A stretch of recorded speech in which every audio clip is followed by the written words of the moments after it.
Nous te bénissons, tendre Père, nous te rendons grâce pour ce temps que nous accordes afin de partager ta parole à ton peuple. La Bible dit c'est poussé par le Saint-Esprit que les hommes ont parlé de la part de Dieu. Je me recommande entre tes mains et te demande de m'utiliser comme un instrument afin de fortifier la foi de ton peuple partout où il se trouve en ce moment. Bénis ce moment au nom de Jésus. Amen. Bien-aimés dans le Seigneur, Shalom. Je n'ai cessé d'avoir des questions de beaucoup d'entre vous, de beaucoup d'enfants de Dieu dans nos milliers. La question c'est de savoir, est-ce que le coronavirus, cette pandémie est-elle la colère de Dieu sur l'humanité ou ce n'est pas ça? Alors c'est sur base de cette grande question, et l'air qui fait l'actualité, que j'aimerais m'entretenir avec vous. Le coronavirus, est-ce un châtiment de Dieu pour notre monde? Bien-aimés dans le Seigneur, quand nous lisons, il y a deux passages de l'Ancien Testament. Si nous allons dans Genèse chapitre 8 et 6 au chapitre 8, la Bible nous parle de la destruction du monde, de la destruction de la race humaine, ou bien dit de la destruction de la race humaine, de la destruction du monde, qui a eu lieu à l'époque de Noé. Dans cette destruction du monde, Dieu n'a sauvé que 8 personnes. Et quand nous allons dans Genèse chapitre 19, là la Bible manifeste aussi la colère de Dieu. Dieu déchaîna sa colère contre les villes de Sodome et de Gomorrhe. Il les détruisit en cendres. Il envoya les souffles et les fées qui détruisit ces villes-là. Il ne sauvera que 4 personnes, bien que la femme de Lot s'est transformée en statue de sel lorsqu'elle avait voulu regarder derrière. Il n'y avait que Lot et ses 2 filles qui furent sauvées. Donc vous voyez, dans chaque destruction, dans les 2 cas de destruction, où Dieu a manifesté sa colère pour frapper les hommes, il a sauvé quelques personnes. Alors quand nous allons dans Jonas, voyez-vous le livre de Jonas, où la colère de Dieu, Dieu devait frapper, la colère de Dieu était à son comble contre la ville de Ninive. Et Dieu, bien avant de détruire, s'est décidé de détruire la ville de Ninive, mais il envoya Jonas prêcher, faire la prédication ultime. Si le peuple s'est converti, Dieu retire sa colère. Si le peuple ne s'est converti pas, Dieu va frapper. Et dans Jonas chapitre 3, verset 10, la Bible nous montre que Dieu s'est repenti du mal qu'il avait résolu de faire suite à la repentance du peuple de Ninive. Le peuple de Ninive s'est converti à Dieu, il a abandonné ses péchés, il s'est repenti et Dieu s'est repenti du mal qu'il avait envisagé de faire contre cette ville. Donc vous voyez là, nous sommes dans l'Ancien Testament. Alors nous ne sommes pas dans l'Ancien Testament, nous sommes dans le Nouveau Testament, nous sommes à la période de l'Église. Bien-aimés dans le Seigneur, est-ce que le coronavirus est-il la manifestation de la colère de Dieu? Bien-aimés dans le Seigneur, quand nous regardons le comportement de Jésus par rapport à 2 villes du Nouveau Testament, nous sommes là au Nouveau Testament. Si nous lisons dans Matthieu chapitre 11, Matthieu chapitre 11, que nous dit la Bible? Matthieu 11, verset 20 à 24, je lis. Alors il s'est mis à faire des reproches aux villes dans lesquelles avaient eu lieu la plupart de ces miracles, parce qu'elles ne s'étaient pas repenties. Malheur à toi, Chorazine, malheur à toi, Bethsaïda. Car si les miracles qui ont été faits au milieu de vous avaient été faits dans Tyr et dans Sidon, il y a longtemps qu'elles se seraient repenties en prenant les sacs et la cendre. C'est pourquoi je vous l'ai dit, au jour du jugement, Tyr et Sidon seront traités moins rigoureusement que vous. Et toi, Capernaum, seras-tu élevé jusqu'au ciel? Non. Tu seras abaissé jusqu'au séjour de mort. Car si les miracles qui ont été faits au milieu de toi avaient été faits dans Sodome, elles subsisteraient encore aujourd'hui. C'est pourquoi, je vous l'ai dit, au jour du jugement, le pays de Sodome sera traité moins rigoureusement que toi. Bien-aimés dans le Seigneur, nous voyons Jésus-Christ ici faire des reproches à certaines villes impénitentes. Il parle de Chorazim, il parle de Bethsaïda. Jésus-Christ dit ceci: j'ai fait beaucoup de miracles à Chorazim, j'ai fait beaucoup de miracles à Bethsaïda, mais vous n'êtes pas repentis. Il veut dire que si les mêmes miracles avaient été faits dans les villes païennes de Tyr et de Sidon, ces gens se repentiraient. Mais vous n'êtes pas repentis, vous mon peuple. Je vous ai prêché, mais vous n'êtes pas repentis. Cela veut dire vous continuez à multiplier vos péchés, malgré la grâce qui est venue vous visiter, malgré tous les signes que j'ai faits pour montrer la puissance et l'amour de Dieu au milieu de vous, vous n'êtes pas repentis. Au lieu que Jésus-Christ frappe cette ville-là, ces deux villes-là, Jésus-Christ ne les frappe pas. Mais qu'est-ce qu'il dit? Il dit au jour du jugement. Donc Jésus-Christ reporte la colère de Dieu au jour du jugement. Pourquoi n'a-t-il pas détruit la ville de Chorazim et de Bethsaïda? Il ne l'a pas fait.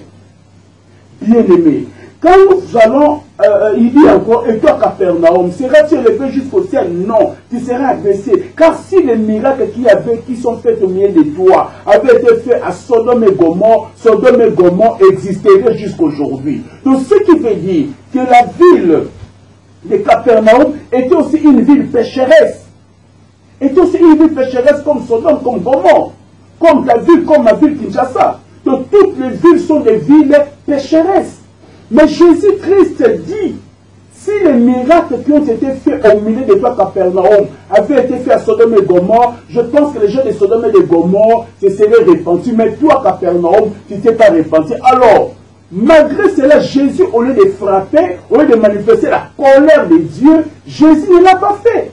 Il va reporter, il parle du jour du jugement. Parce que maintenant, ce n'est pas encore le jour du jugement. Si vous continuez comme ça, malgré tout ce que je suis en train de faire, alors au jour du jugement, au jour où Dieu réserve sa colère, il va le déverser sur vous. Mais pas maintenant. Bien-aimés dans le Seigneur, regardez un peu. Jésus-Christ, la Bible dit, il est venu chez les siens et les siens ne l'ont pas reconnu. Jésus-Christ est venu, le Fils de Dieu. Jésus-Christ, le Fils de Dieu est Dieu. Il est venu sur la terre. Il est venu pour sauver l'homme. Mais qu'est-ce que l'homme a fait? L'homme a refusé. L'homme a refusé d'accepter Jésus-Christ. Et qu'est-ce qu'on a fait? On a tué Jésus. Donc ce qui veut dire, l'homme a atteint le paroxysme du mal en tuant Jésus-Christ. En tuant Jésus-Christ, l'homme a rempli la coupe de ses péchés. Mais écoute, sur la croix, au lieu que Jésus-Christ, parce qu'il n'y a pas de péché semblable à tuer Jésus-Christ comme on l'a fait, comme l'humanité l'a fait, comme les Juifs l'ont fait. Mais à ce moment-là, si Dieu devait manifester la colère contre l'humanité, il devait manifester ce jour-là. C'est ce jour-là qu'il devait châtier l'humanité. Mais Dieu ne l'a pas fait. Jésus-Christ lui-même dira quoi dans sa prière? Jésus-Christ lui-même dans sa prière, il dira, Père, aie pitié d'eux. Parce qu'ils ne savent pas ce qu'ils sont en train de faire. Ils ne savent pas pardonner parce qu'ils ne savent pas ce qu'ils sont en train de faire. Mais Jésus n'a pas demandé à Dieu de manifester sa colère sur l'humanité. Dieu n'est pas fâché contre l'humanité. Dieu est mécontent du péché des hommes. Mais Dieu n'a pas encore résolu de manifester sa colère sur la terre. Bien-aimés dans le Seigneur, un autre exemple, nous allons le voir. Dans Luc chapitre 9. Luc chapitre 9. Nous allons lire Luc chapitre 9 et vous allez voir les versets 52 à 56. La Bible dit, il envoya devant lui des messagers qui se mirent en route et entrèrent dans un bourg des Samaritains pour lui préparer un logement. Mais on ne les réussit pas parce qu'ils se dirigeaient sur Jérusalem. Les disciples Jacques et Jean voyant cela, dirent, Seigneur, veux-tu que nous commandions que le feu descende du ciel et le consigne?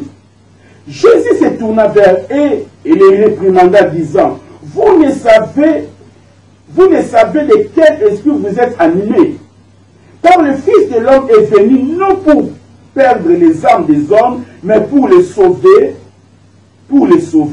Et ils allèrent dans un autre bourg. Bien-aimés dans le Seigneur, Jésus-Christ a envoyé ses disciples pour aller lui préparer une place.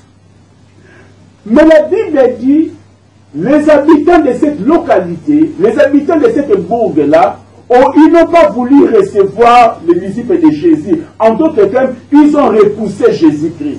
Ils n'ont pas voulu que Jésus-Christ vienne dans leur village. Et les disciples étaient furieux quand ils sont partis. Ils ont dit à Jésus, Jésus, veux-tu parce que ces gens ont refusé de nous recevoir. Comme ils ont refusé de nous recevoir, par là, ils ont refusé aussi de te recevoir. Bon, donne-nous simplement la permission. Nous voulons maintenant demander le feu de la colère de Dieu afin que les habitants de tous ces bourgs soient tués, soient décimés. Et Jésus-Christ a regardé ces gens. Il a dit, mais non, ne faites pas ça. Parce que vous ne savez pas quel est l'esprit qui est derrière vous. Quel est l'esprit qui vous anime. Qui fait que vous puissiez appeler le feu de Dieu afin de décimer cette population. Non, bien-aimé, Jésus a dit, il ne faut pas le faire parce que moi, le Fils de l'homme, je ne suis pas venu pour perdre les hommes, mais je suis venu pour les sauver. Bien-aimé dans le Seigneur, le même Jésus qui a refusé, c'est le même Jésus qui vit aujourd'hui. Il a encore aujourd'hui la passion des âmes pour le monde. Bien-aimé dans le Seigneur, le coronavirus n'est pas la manifestation de la colère de Dieu. Bien-aimé, écoutez-moi, bien-aimé. À chaque fois qu'un païen meurt sans connaître la voie de la vérité, c'est comme s'il y avait des deuils au ciel. Parce que Dieu ne veut pas qu'aucun d'entre nous puisse périr. Lorsque les gens meurent sans la connaissance de Dieu, Dieu n'est pas dans la joie. Jésus n'est pas dans la joie. Et Jésus ne peut pas envoyer le coronavirus. Dieu ne peut pas envoyer une maladie destinée des gens pour qu'ils aillent en enfer. Non. Non, bien-aimé. Ce n'est pas Dieu. Ce n'est pas Dieu. Le coronavirus n'est pas la manifestation de la colère de Dieu. Écoutez, je vous ai dit que la méchanceté de l'homme avait atteint son paroxysme lorsqu'il a tué Jésus-Christ, le Fils de Dieu. Et que malgré cela, Jésus-Christ n'a pas voulu que Dieu manifeste sa colère. Il a demandé que Dieu puisse pardonner aux hommes.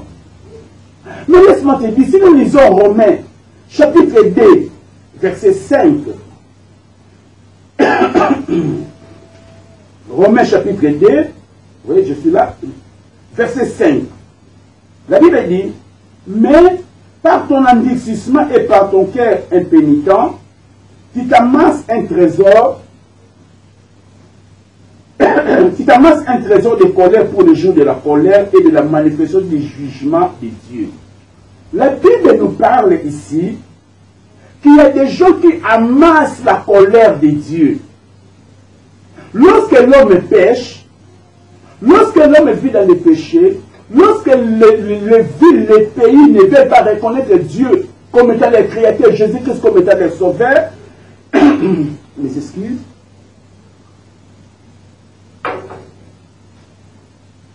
Jésus-Christ comme le Sauveur, Dieu ne les frappe pas. Dieu n'envoie pas de pandémie pour les décimer. Il n'envoie pas de pandémie, non. Il n'envoie pas des épidémies, non. Il n'envoie pas d'épidémie, non. Mais la Bible dit, lorsque les hommes demeurent dans l'endurcissement de leur cœur, ils amassent chacun un trésor de colère. Ils amassent chacun un trésor, pas de bonnes choses, mais un trésor de colère. Laquelle colère, lequel trésor de colère va s'abattre sur ces personnes-là au jour du jugement, au jour de la colère de Dieu, au jour de la manifestation du jugement de Dieu. Il y a un jour de la manifestation de la colère de Dieu. Il y a un jour de la manifestation du jugement de Dieu contre tous ceux qui ne veulent pas marcher selon ses commandements, selon sa parole, contre tous ceux-là qui ne veulent pas donner leur vie à son Fils Jésus. Mais ce jour-là n'est pas encore arrivé. Ce jour-là viendra. Mais ce jour-là n'est pas encore arrivé. Quand nous lisons dans 2 Pierre, chapitre 2, le verset 9, la Bible dit, Dieu sait délivrer les justes. Il sait délivrer les justes et réserver les injustes pour être punis au jour du jugement. Dieu réserve une punition pour les injustes au jour du jugement. Le jour du jugement, ce n'est pas maintenant. Nous ne sommes pas encore au jour du jugement. Le coronavirus n'est pas la punition de Dieu contre le monde. Le coronavirus n'est pas la manifestation de la colère de Dieu contre les êtres humains, non. Dieu n'est pas là en train de tuer les êtres humains, non. Dans 1 Thessaloniciens 5, 9, la Bible dit, Dieu ne nous a pas destinés à la colère. Bien-aimés, dans cette pandémie a tué aussi les chrétiens. Mais alors que la Bible dit, pour nous les chrétiens, si coronavirus est la manifestation de la colère de Dieu, c'est que Dieu serait en train de frapper même les chrétiens. Non. Dieu ne peut pas frapper les chrétiens. Parce que nous n'avons pas été destinés à la colère. Nous avons été destinés à l'acquisition du salut par notre Seigneur Jésus-Christ. Oh bien-aimés dans le Seigneur, si la croix Jésus-Christ a dit tout est accompli. Voyez-vous, Jésus a dit tout est accompli. Jean chapitre 10, verset 30, tout est accompli. Quand il a dit tout est accompli, ça veut dire qu'il a satisfait à toutes les exigences que demandait la loi pour que l'homme soit sauvé. Jésus a accompli cela. Il a vidé la colère de Dieu sur lui. Et les gens qui n'ont pas reçu Christ, par la mort de Christ, Dieu nous a donné un moratoire. Par la mort de Jésus-Christ, Dieu nous a donné un moratoire. Et ce moratoire-là consiste à la période de la grâce. Dans ce moratoire, Dieu ne peut pas frapper les êtres humains pour leurs péchés. Parce que il y a un moratoire.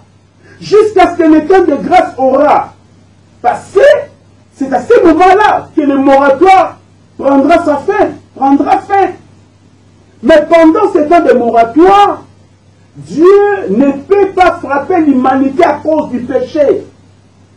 Dieu réserve sa colère, mais il ne peut pas frapper l'humanité à cause du péché. Dieu n'est pas fâché contre l'humanité. Dieu n'est pas dans la joie de voir l'humanité se conduire comme elle se conduit aujourd'hui. Mais Dieu ne déverse pas sa colère parce qu'il y a un moratoire à partir de la mort de Jésus sur la croix de Golgotha.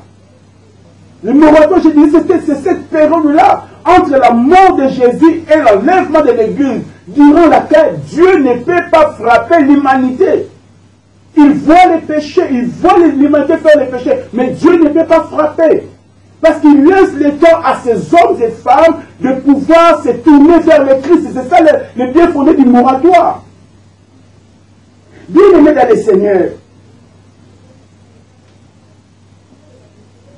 c'est un moment de faveur, c'est un moment de grâce de Dieu pour l'humanité.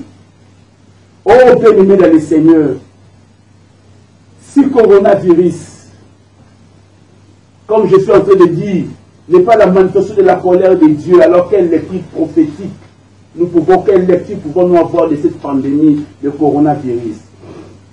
Bien-aimés, devant cette pandémie, j'aimerais faire deux approches. J'aimerais faire l'approche médicale ou l'approche scientifique, et puis je vais faire une approche spirituelle. C'est-à-dire qu'avec les deux approches, que nous pouvons bien cerner cette maladie. Bien aimé, ne pensez pas que le coronavirus est la première pandémie que le monde a connue. Non. Le coronavirus n'est pas la première pandémie. On dit qu'il y a des hypothèses. On dit que ça viendrait, le coronavirus, ce virus-là viendrait des chauves-souris et ça affectait les hommes. Et d'autres disent qu'il y a eu une erreur qui a été glissée au laboratoire de Wuhan en Chine qui a provoqué le coronavirus. Bon, je ne suis pas fort en cette matière-là, ce n'est pas mon domaine. Mais tout ce que nous savons, c'est que du point de vue médical, scientifiquement parlant, on peut démontrer l'origine des coronavirus. Et c'est une pandémie. Au début, on pensait que c'était une épidémie, et après, on a compris que ce n'était plus une épidémie, c'était une pandémie. Mais je vais vous dire que coronavirus, ça nous effraie. Parce que sa manière de se transmettre, la manière de contamination est difficile. Et vraiment, ça laisse les êtres humains perplexes. Coronavirus fait ce que tu n'as même plus confiance à tes propres mains. Tes propres mains qui te servent, et tu n'as plus confiance à tes propres mains. Alors c'est grave. Et tu as même peur de toucher tes yeux, de toucher la bouche, de toucher le nez. Ton premier ennemi devient tes propres mains. Ô bien-aimé dans le Seigneur. Mais malgré cela, laisse-moi te dire, parce que quand beaucoup de gens disent que le coronavirus est la manifestation de la colère de Dieu, c'est peut-être par ignorance ou peut-être parce qu'ils sont sous-informés de certaines pandémies que le monde a connues. Je vais vous donner quelques statistiques. Bien aimé, si nous prenons la peste noire vers le XIVe siècle, la peste noire a tué 50 millions de personnes, dont 25 millions en Europe. Voyez-vous? Est-ce que c'était la colère de Dieu? Non. Si nous prenons les typhus, les typhus ont tué 3 millions de personnes en Russie. Est-ce que c'était la colère de Dieu? Non. Prenons le cas de la variole. La variole a tué plus de 500 millions de personnes jusqu'au XXe siècle. La variole a tué plus de 500 millions. Je dis bien, je ne parle pas de 500 000, je parle de 500 millions de personnes jusqu'au XXe siècle. Et c'était la colère de Dieu. Prenons le cas de la tuberculose. La tuberculose a tué, si nous prenons les statistiques, en 2013, la tuberculose a tué 1,3 million de personnes. En 2013 seulement, 1 million, plus de 1,3 million personnes. En 2013. Si nous prenons le cancer, le cancer à lui seul dans toutes ses formes a déjà tué plus de 8 millions de personnes. Si nous prenons la grippe espagnole qui a sévi en 1918, elle a tué à elle seule 50 millions de morts. Voyez-vous, 50 millions de morts. Au moment où je parle, coronavirus est dangereuse, cette maladie, mais jusque-là, au moment où je fais cet enregistrement, il n'a tué que 220 000 personnes. Alors dites-moi, peut-être la manière d'attraper le coronavirus est peut-être ça nous étonne la manière dont nous fouillons nos rives, les écoles, les universités, les travails. C'est un peu compliqué. Mais néanmoins, par rapport au taux de mortalité, laisse-moi te dire qu'il y a eu des maladies plus grandes qui ont laissé beaucoup plus de traces que le coronavirus. Bien aimé dans les Seigneurs, la majorité des versets bibliques qui parlent sur le châtiment de Dieu, vous allez voir que la majorité de ces versets-là sont dans l'Ancien Testament. L'Ancien Testament, une grande partie de l'Ancien Testament, c'est une alliance entre Dieu et un peuple qui est Israël. Moi, je ne suis pas Israël. L'Église n'est pas Israël. Ton pays, contre le Congo, les États-Unis, la France, l'Afrique du Sud, l'Angola, je ne sais pas, le Burundi, ils n'étaient pas dans cette alliance-là. Donc ces versets-là ne nous concernent pas. Ces versets-là de l'Ancien Testament, parce que la majorité des gens qui parlent, qui disent que le coronavirus et la manifestation de la colère de Dieu, ils puisent ces versets-là de l'Ancien Testament. Mais quand on fait une bonne exégèse, on va comprendre que ces versets n'ont rien à voir avec notre époque. Nous devons bien lire la Bible, bien aimée dans les Seigneurs. Alors, quand vous lisez par exemple Deutéronome chapitre 28, les versets 30, 20 à 21, Deutéronome 28, 20 à 21, dans ce passage-là, où la Bible parle de la colère de Dieu qui se manifesterait lorsque Israël n'obéirait pas à Dieu dans la terre promise, il les frapperait de la peste. Là, il parle d'Israël, ce n'est pas nous. Ça, ce sont des malédictions, la manifestation de la colère de Dieu pour Israël avec qui il avait traité une alliance. Moi, je ne fais pas partie de cette alliance-là. Mon pays, le Congo, ne fait pas partie de cette alliance-là. Alors, pourquoi vous voulez nous mettre dans une alliance qui ne nous concerne ni de près ni de loin? Ça ne nous concerne pas, cette alliance-là. C'est entre Israël et Dieu. Pourquoi Dieu va nous frapper de toutes les plaies qui sont dans Deutéronome chapitre 28? Pourquoi? Bien aimé dans les Seigneurs, écoutez, dans cette pandémie de coronavirus, vous allez remarquer qu'il y a même des enfants de Dieu qui sont morts. Il y a des hommes de Dieu sérieux qui craignent le Seigneur. Des enfants de Dieu connus et appréciés qui sont portés par le coronavirus. Et vous allez dire que c'est la colère de Dieu. Si alors c'est la colère de Dieu, c'est que tous ceux qui meurent par le coronavirus, ce sont des méchants devant Dieu. Ce sont des gens qui ne sont pas sauvés. Oh, moi, je ne crois pas à ça. Je ne crois pas à ça. Le coronavirus n'est pas la manifestation de la colère de Dieu contre l'humanité. Dieu ne veut pas tuer les gens. Dieu veut que les gens le connaissent avant de mourir. Bien-aimés dans les Seigneurs. Mais la question que nous pouvons nous poser, si ce n'est pas la volonté de Dieu, alors d'où vient-il? Bien-aimés, quand nous lisons Luc chapitre 21, verset 11, lorsque Jésus parle des signes des temps, des signes prédicteurs avant-coureurs de sa venue, il dit, il y aura des pestes et des famines en divers lieux. Je disais Luc chapitre 21, verset 11. Il y aura des pestes et des maladies dans divers lieux. Lorsque la Bible parle de pestes, elle veut parler, lorsque Jésus parle de pestes, il veut parler de toutes les maladies incurables. Ça peut être des épidémies, ça peut être des pandémies, ça peut être des contagions. Toutes ces maladies-là, incurables, constituent ce qu'on appelle la peste. C'est ainsi que vous n'allez pas voir le mot coronavirus dans la Bible, mais toutes ces maladies-là sont englobées par le mot biblique, la peste.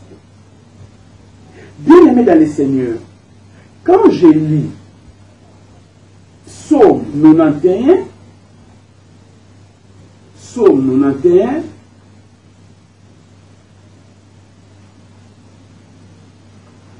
alors dans Psaume 91, oui, Psaume 91, verset 6.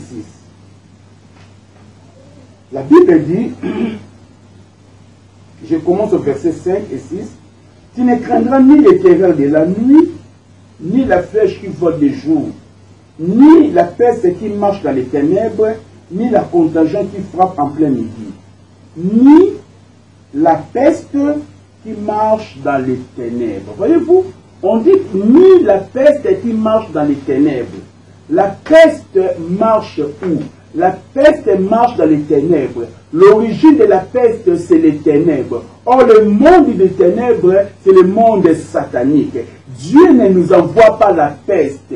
Mais Jésus avait déjà prévu, vers la fin du temps, il y aura la manifestation des maladies incurables, la manifestation de la peste. Laquelle peste bien-aimée vient du monde du ténèbre, vient du monde satanique, bien-aimé dans le Seigneur. La peste n'est pas la manifestation de la colère de Dieu. La peste, c'est la cruauté satanique. La peste, c'est l'esprit de mort. Si le point spirituel, le coronavirus, bien-aimé, c'est un esprit de mort. Du point de vue scientifique, nous l'appelons Covid. Mais si le temps spirituel, c'est un esprit de mort. Le diable a envoyé un esprit de mort à grande échelle, bien-aimé, pour décimer, pour tuer, pour faire pleurer les familles, afin que les gens meurent, afin que les gens aillent en enfer. Le diable veut que les gens meurent sans connaître le Seigneur. Voilà pourquoi il envoie cette pandémie qui est le coronavirus. Non, le coronavirus ne vient pas de Dieu. Notre Dieu est un Dieu d'amour. Il t'aime, il veut que tu sois en bonne santé, il veut que tu sois guéri, il veut que tu mènes une bonne vie, il veut que tu sois en relation avec le Seigneur Jésus, il veut que tu meurs dans le Seigneur, pour qu'au jour où le trompette sonnera, tu puisses aller avec le Seigneur à la présence de Dieu pour célébrer votre fête des noces. Mais le diable, bien-aimé, est contre cela. Le diable envoie la peste, le diable envoie le coronavirus. Ça marche dans les ténèbres, ça ne marche pas dans la lumière, ça marche dans les ténèbres. Le don qui vient de Dieu vient de la lumière, mais les méfaits sataniques vient du ténèbre. Or, le coronavirus marche dans les ténèbres. Le diable, bien-aimé, est le père du ténèbre. Le diable habite dans le royaume des ténèbres. Le coronavirus, bien-aimé, vient du royaume des ténèbres pour détruire les enfants de Dieu. Écoutez, il y a beaucoup de gens qui sont des chrétiens, mais qui ne comprennent pas. Mais laisse-moi te dire, Dieu n'est pas fâché contre l'humanité. Dieu a réservé sa colère pour le dernier jour. La colère de Dieu se manifestera après que l'Église serait enlevée. Après l'enlèvement de l'Église, c'est à ce moment-là que la colère de Dieu commencera à se manifester. Lorsqu'on parle sur l'ouverture, l'ouverture du 7e sceau, avec les 7 trompettes, c'est à ce moment-là que la colère de Dieu commencera à se manifester sur les habitants de la terre. Parce que pendant cette période-là, le moratoire aura été fini. Mais pendant ce moment, c'est le moment de la grâce. À la période de la grâce, Dieu ne peut pas tuer les gens. Dieu ne peut pas envoyer des maladies. Dieu ne peut pas frapper les gens. Dieu ne peut pas manifester sa colère. Il a la colère. Il a la colère par rapport à ce que les gens font. Mais Dieu ne peut pas manifester cette colère. Il les réserve. Pourquoi? À cause du sacrifice que Jésus a fait sur la croix de Golgotha. Laisse-moi te dire que le coronavirus, bien-aimé, c'est un esprit de mort qui a porté un nom scientifique qu'on appelle le coronavirus. Vous savez, le diable se déguise. Le diable se déguise. Il ne veut pas que les enfants de Dieu puissent savoir que c'est lui, le diable, qui est derrière ça. Voilà pourquoi nous devons nous lever, prier pour repousser, faire retirer cet esprit de mort, pour l'enlever de notre pays, l'enlever de l'univers. Parce que là, c'est le diable. Oh, bien-aimé dans le Seigneur, c'est possible de vaincre le coronavirus parce que ça ne vient pas de Dieu. Ce n'est pas la volonté de Dieu. Ce n'est pas la colère de Dieu. Ce n'est pas la colère de Dieu. Parce que ce n'est pas la colère de Dieu. Nous pouvons prier et Dieu est capable de nous donner la victoire. N'écoutez pas les gens qui disent que le coronavirus c'est la manifestation de la colère de Dieu. Non, ça serait anti-biblique. Ça ne cadrerait pas avec les écrits néo-testamentaires. Bien-aimés dans le Seigneur, dans l'Ancien Testament, on peut dire ce qu'on veut, mais nous sommes de la nouvelle alliance. Bien-aimés, nous sommes les gens, les hommes et femmes de la nouvelle alliance. Nous sommes ceux de la nouvelle alliance. Et de la nouvelle alliance, la colère de Dieu ne peut pas se manifester. La colère de Dieu est retenue jusqu'à la fin de cette période de moratoire qui consiste, cette période de moratoire, c'est à la fin de la période de la grâce que Dieu va déverser sa colère sur l'humanité. Oui, ton Dieu t'aime. Il t'aime.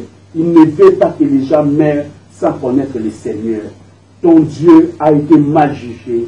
Ton Dieu t'aime, il aime l'humanité, car Dieu a tant aimé le monde qu'il a donné son Fils unique, afin que tu comprends qu'à lui ne périsse point, mais qu'il ait la vie éternelle. Dieu a manifesté l'amour pour l'humanité. Il continue encore à manifester cet amour jusqu'aujourd'hui. Voilà pourquoi il honore le sacrifice de Jésus. Il honore la mort sacrificielle de Jésus. Il a retenu sa colère. Il nous a laissé le temps pour nous repentir, afin de recevoir les saluts. Et après notre mort, nous pourrons les rencontrer. Dieu n'est pas fâché contre toi. Dieu n'est pas fâché contre l'humanité. Mais ce qu'il te demande, si tu n'as pas encore donné ta vie à Christ, donne-la lui. Et il sera dans la joie. Que Dieu te bénisse. Prions. Seigneur notre Dieu, nous te bénissons, nous te rendons grâce pour cette révélation, pour cet éclaircissement, pour cette exhortation. Le diable a voulu nous faire croire que toi, tu es fâché contre nous et que toi, tu ne nous aimes plus. Voilà pourquoi tu as déchaîné ta colère sur nous par cette maladie. Heureusement, tu as révélé à beaucoup de tes serviteurs à travers le monde, parmi lesquels je me retrouve. Oh Dieu, ma prière est que ton peuple soit attaché à toi, que ton peuple croit encore que tu l'aimes, que ton peuple comprenne que tu l'aimes et qu'ils doivent travailler pour leur salut. Ils doivent aider les autres à se repentir, car le diable sait qu'il n'a plus assez de temps. Il a déchaîné l'esprit des morts en ma génération, à cette génération qui a porté le nom scientifique de Covid-19 afin de pouvoir décimer les hommes et femmes pour qu'ils aillent pour qu'ils meurent sans te connaître. Ma prière, c'est que tout celui qui va écouter ces messages soit touché dans son cœur et il doit comprendre que nous devons nous lever pour partager ta parole à cette humanité qui est dans le désespoir par rapport à cette pandémie. Bénis ton peuple. Au nom de Jésus, j'ai prié. Amen.